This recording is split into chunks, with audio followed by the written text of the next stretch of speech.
بسم اللہ الرحمن الرحیم الحمد للہ رب العالمین والصلاة والسلام علی سید الانبیاء والمرسلین اما بعد۔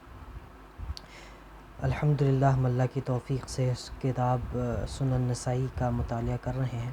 اور اس میں سے کتاب الجنائز یعنی جنازے کے احکام و مسائل جو ہے ہم الحمد للہ مطالعہ کر رہے ہیں۔ آج کا جو باب ہے وہ ہے کہ میت کو بوسہ دینے کا بیان، باب تقبیل المیت۔ تو عن عائشہ رضی اللہ تعالی عنہ ان ابا بکر رضی اللہ تعالی عنہ قبل بین عینی النبی صلی اللہ علیہ وسلم وہو میت۔ تو سیدہ عائشہ رضی اللہ تعالی عنہ روایت کرتی ہیں کہ حضرت ابو بکر صدیق رضی اللہ تعالی عنہ نے نبی کریم صلی اللہ علیہ وسلم کے ماتھے پہ، آنکھوں کے درمیان یعنی یہاں پہ ماتھے کے اوپر نبی کریم صلی اللہ علیہ وسلم کو بوسہ دیا، اس حال میں کہ نبی کریم صلی اللہ علیہ وسلم اس وقت وفات پا چکے تھے، میت تھے، فوت ہو چکے تھے۔ تو اس سے یہ ثابت ہوتا ہے کہ میت کو جو ہے، جو آپ کا کوئی عزیز ہے تو اس کو جو ہے بوسہ دیا جا سکتا ہے، پیار کر سکتے ہیں الوداعی طور پہ، جو ہے انسان کے جذبات ہوتے ہیں، تو اس کے اندر شرعاً جو ہے کوئی مضائقہ یا کوئی حرج جو ہے وہ نہیں ہے۔ اس کے بعد اگلا باب ہے باب تسجیۃ المیت، کہ میت کو ڈھانپنے کا بیان، کہ جب کوئی فوت ہو جاتا ہے تو اس کو چادر کے ساتھ اس کے پورے جسم کو اور اس کے چہرے کو بھی جو ہے وہ ڈھانپ دیا جائے۔ تو یقیناً یہ جائز ہے، اور اس حدیث کے اندر آتا ہے کہ نبی کریم صلی اللہ علیہ وسلم کے زمانے میں ان کی موجودگی میں ایک صحابی کو اس طرح سے ڈھانپا گیا۔ تو حضرت جابر رضی اللہ تعالی عنہ فرماتے ہیں سمعت جابرا یقول جیء بأبی یوم احد وقد مثل به۔ حضرت جابر فرماتے ہیں کہ میرے والد کو احد کے دن، غزوہ احد کے دن جو ہے وہ لایا گیا، وقد مثل به، اور ان کا جو ہے مسلح کیا جا چکا تھا، میرے والد کی میت کا مسلح کیا جا چکا تھا۔ مسلح کیا ہوتا ہے کہ پرانے زمانوں میں جب مخالف کو، دشمن کو مار دیتے تھے تو ان کے اعضاء جو تھے، جسم کے جو باڈی پارٹس آزاد ہوتے تھے، کان ہے، ناک ہے، یا ناف کے نچلا حصہ شرمگاہ ہے، اس کو جو ہے وہ کاٹ دیا کرتے تھے، کاٹا کرتے تھے، اور چہرے کو بگاڑ دیا کرتے تھے، یعنی چہرے کو، میت کے چہرے کو چھریوں سے یا تلواروں سے جو ہے اس کو زخم لگا کے بگاڑ دیا کرتے تھے، اور جسم کے اعضاء کاٹ دیا کرتے تھے۔ تو فرماتے ہیں کہ میرے والد کی میت کا مسلح کیا گیا تھا، تو فوضع بین یدی رسول اللہ صلی اللہ علیہ وسلم، تو نبی کریم صلی اللہ علیہ وسلم کے سامنے میرے والد کی میت کو رکھا گیا، وقد سجی بثوب، اس حالت میں کہ ان کی میت کو جو ہے وہ کپڑے سے مکمل طور پہ ڈھانپا گیا تھا۔ تو اب نبی کریم صلی اللہ علیہ وسلم کی موجودگی میں جب کوئی فعل ہو،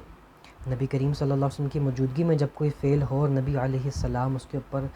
خاموشی اختیار کریں یا اس کو ٹوکیں نہ، اس کا منع نہ کریں، تو وہ ظاہر ہے اس چیز کے جائز ہونے کا جو ہے وہ ثبوت ہوتا ہے۔ تو نبی کریم علیہ السلام کے سامنے ان کو اس حالت میں رکھا گیا۔ فجعلت اريد ان اکشف عنه فنهاني قومي، تو میں نے چاہا کہ میں اس چادر کو ہٹا لوں اور ہٹا کر جو ہے وہ ان کا چہرہ دیکھ سکوں، ان کو دیکھ سکوں۔ فنہانی قومی، تو میری جو جماعت تھی، جو ساتھی تھے، جو لوگ تھے میرے ساتھ، انہوں نے مجھے منع کیا۔ فأمر به النبی صلی اللہ علیہ وسلم فرفع، تو نبی کریم صلی اللہ علیہ وسلم نے حکم دیا کہ اس کو دیکھنے دیا جائے، اور بس چادر کو اٹھایا گیا اور میں نے دیدار کیا۔ اس سے یہ بھی ثابت ہوتا ہے کہ میت کو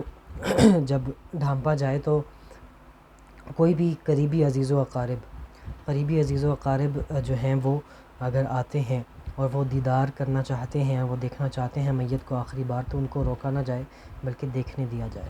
یعنی کسی کا کوئی رشتہ دار ہے، بیٹا ہے، بیٹی ہے، یا کوئی اس طرح کا قریبی رشتہ دار ہے، وہ دیدار کرنا چاہتا ہے، دیکھنا چاہتا ہے، تو اس کو دیدار کرنا، اس کا میت کو دیکھنا، اس کا دیدار کرنا جائز ہے،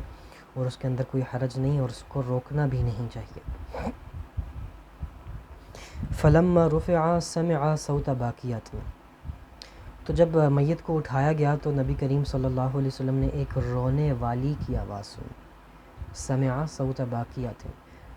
تو ایک رونے والی کسی خاتون کی آواز سنی، کوئی خاتون تھی جو رو رہی تھی. فقال من هذه، تو فرمایا نبی علیہ السلام نے کہ یہ کون ہے؟ فقالوا هذه بنت عمرو و اخت عمرو، کہ یہ رونے والی جو ہیں عمر کی بہن ہے، یا عمر کی بیٹی یا عمر کی بہن ہے. قال، پھر نبی علیہ السلام نے فرمایا فلا تبکی، نہ رو. او یا یہ فرمایا کہ فلم تبکی، کہ کیوں روتی ہو؟ ما زالت الملائکۃ تظلہ باجنحتها حتی رفع، کہ ابھی تک فرشتوں نے اس کو اپنے پروں سے ڈھانپا ہوا تھا، ابھی تک فرشتوں نے اس کو اپنے رحمت کے فرشتوں نے اس کو اپنے پروں سے جو ہے وہ ڈھانپا ہوا تھا، یہاں تک کہ اس کو اٹھا لیا گیا، یعنی اس کی میت کو اٹھا لیا گیا. اس میں ایک اہم مسئلہ جو ہے انشاءاللہ ہم اگلے دروس میں اس کو تفصیل سے اس کو پڑھیں گے، لیکن میں اشارتاً کر دوں، اس کی طرف اشارہ کر دوں کہ اکثر ہمارے معاشرے میں بھی کیونکہ یہ چیز پائی جاتی ہے تو اس کی طرف اشارہ کرنا، اس کی طرف توجہ دلانا بہت ضروری ہے کہ جب میت کو اٹھایا جاتا ہے یا اس سے پہلے بھی یا بالخصوص میت کو اٹھایا جاتا ہے تو خواتین میں بالخصوص دیکھا گیا کہ بہت اونچی آواز کے ساتھ روتی ہیں، اور بہت اونچی آواز کے ساتھ روتی ہیں، اور ایک وہ سما بنایا جاتا ہے. تو یہ اسلام کے اندر، شریعت کے اندر جو ہے اس چیز کو نہ صرف یہ کہ پسند نہیں کیا گیا بلکہ یہ جائز بھی نہیں ہے. آگے کثیر احادیث آئیں گی انشاءاللہ، ہم اس کی روشنی میں اس کو بیان بھی کریں گے کہ یہ جو کیونکہ مرد بھی ہوتے ہیں لیکن زیادہ تر عورتوں میں دیکھا گیا کہ آواز کے ساتھ روتی ہیں اور واویلا کرتی ہیں، تو اس کو جو ہے بہت شدت سے جو ہے منع کیا گیا ہے. اگلی احادیث میں تفصیل سے اس کو ہم بات کریں گے، اشارتاً بس میں بات کروں تو کیونکہ یہ جو ہے اسلام کے اندر جائز نہیں ہے. ہاں اتنا بس جائز ہے کہ انسان میت کے غم میں جو اس کے آنسو قدرتی طور پہ نکلتے ہیں تو بغیر آواز کے ساتھ رونا، یعنی بغیر آواز کے ساتھ رونا، اس کے اندر تو کوئی مذائقہ نہیں ہے، یہ تو جائز ہے. لیکن آواز کے ساتھ رونا یا عورتیں جیسے اکثر روتی ہیں، یہ اسلام نے اس کو بہت بڑی شدت کے ساتھ جو ہے منع کیا ہے، اور انشاءاللہ اگلے دروس میں ہم اس کو تفصیل سے پڑھیں گے. وما علینا الا البلاغ المبین.